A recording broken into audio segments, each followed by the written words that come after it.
Maayong adlaw mga bay, for today's video magsugbata og panga sa tuna.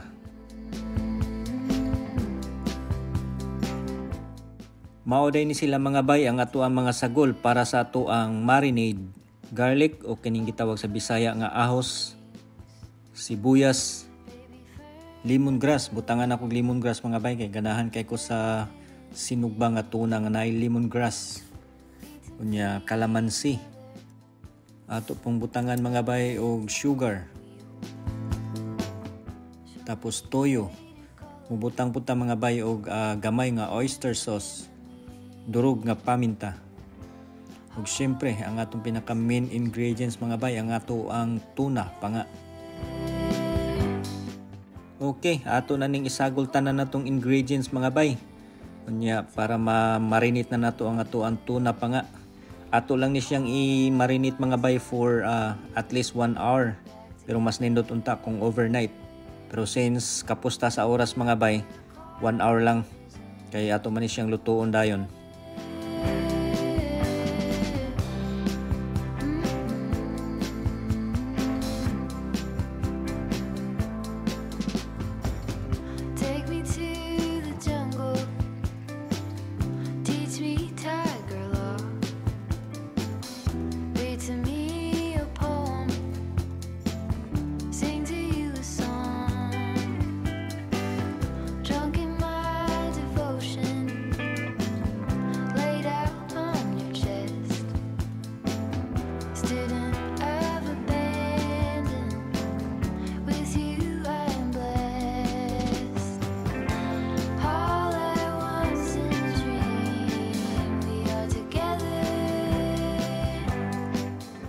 While nagpaabot ta sa ato ang gimarinate nga tuna pa nga mga bay, mang-harvest ta og okra diri sa amo ang garden.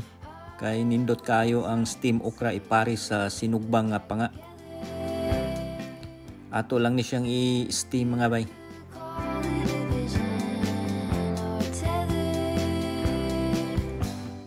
After 1 hour mga bay, mag-ready na ta sa atong uling. Ato na ni siyang i-prepare para makasugod na ta og sugba. Okay na ang uling mga bay. Pwede na ni nato isugba ang atong tuna panga.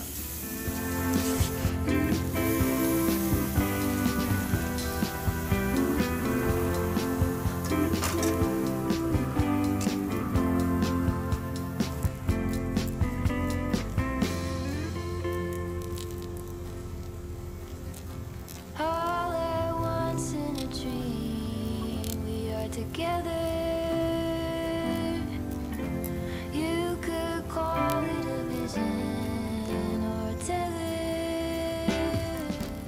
Katong marinid mga bay, ato lato siyang sagulan og mantika. Unya mo'y atong himuon nga pangbagnos sa sinugba para dili siya mo dry. Unya mas mutuho pa ang lasa, mas mulami pa siya mga bay.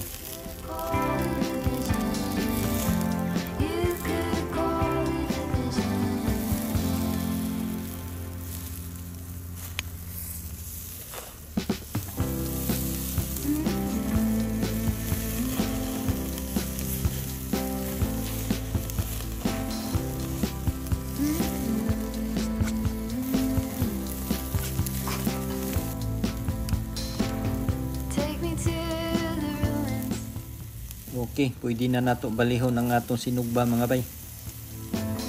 Baby ferns uncurling, every living thing. Be to me a mother, both hands. Atong balihon og balik mga bay ang isda para atong mabagnusan og usob para mas mulami pa siya.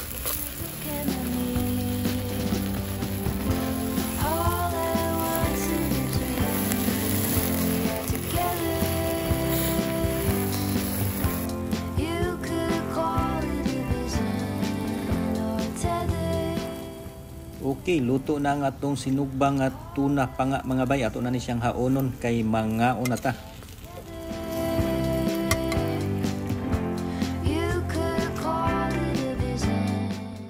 Presenting mga bay ang ato ang grilled tuna panga.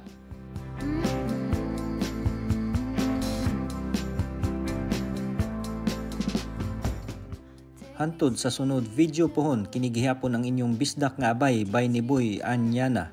Daghang salamat sa inyong pagtan-aw ug amping tanghurot mga bay.